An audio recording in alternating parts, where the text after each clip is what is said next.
Very good, friends. Okay, another segment. Sorry. Gosh, itchy mustache today. Anyway, Doc here, and another episode of Millie's Itinerary. This one, now basically what this is chronicling. It took a long time to write this, but I chronicled a day in the life, a typical day in the life of our basset hound Millie. It started, I think we started, the chapters basically are like points on the clock. Right. So the story's called Millie's Itinerary, and then the various chapters deal with the time of day. We started around 4 o'clock in the morning when Millie had to go out for her midnight or her mid evening or mid early morning run to the front yard. Right, and I do mean run. Mosey. Yeah. Actually, basset hounds don't run that much. They tend, at least old ones. The young ones run well enough, but yeah, as they get up in age, mosey is about as fast as they go, which is fine on a nice day. In the middle of the night with the wind blowing and snow coming down your pajamas, your, that mosey can be a little irritating, but that's all okay. Anyway, so here we are. Now it's 4:15 a.m. So this is Millie's Itinerary, 4:15 a.m. And here we go. All right. Well, once Millie and I are back indoors, she dismisses me. I'm free to climb back into the sack. As far as she's concerned, she'll take one of two forks in her rose-covered road. The left fork is her usual choice. That's the gilded path that takes her to Sandy's bedroll on the living room floor.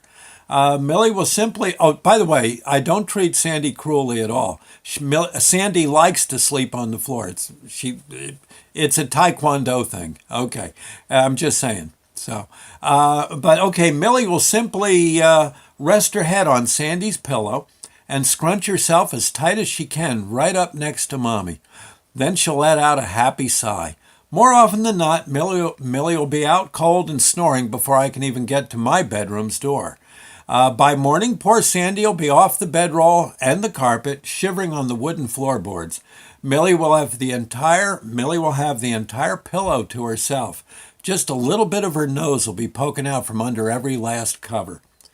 Now, the other option is for Millie to pretend she wants to bunk with Sandy, but wait until she hears me finish climbing back into the sack. Once the last cover is over my freezing head, she'll snoot the bedroom door open and walk up to the edge of my bed. She has a different whine for this purpose. There's no mistaking it. What she wants now is for me to get out of bed and lift her up onto my mattress. Once again, resistance is futile. To tell you the truth, friends, Millie's not that light. In fact, she's a lump.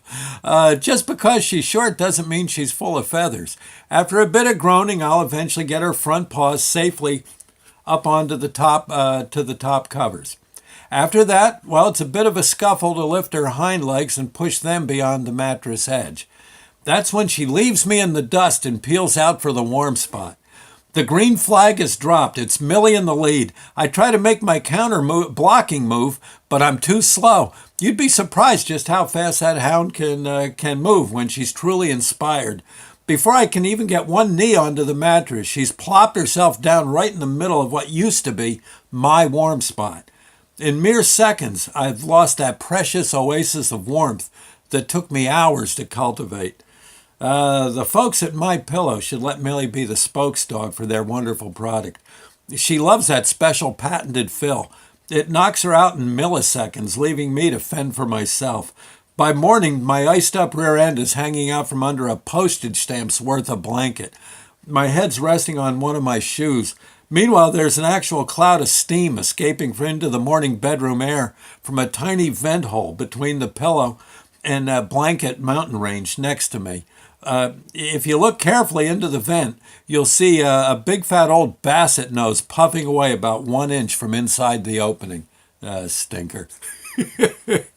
No, I love her to death. Anyway, well, there you go, friends. That's Millie's Itinerary, 4:15 a.m., Part 1. We'll do another one tomorrow for you. Okay, bye now, and thank you. God bless.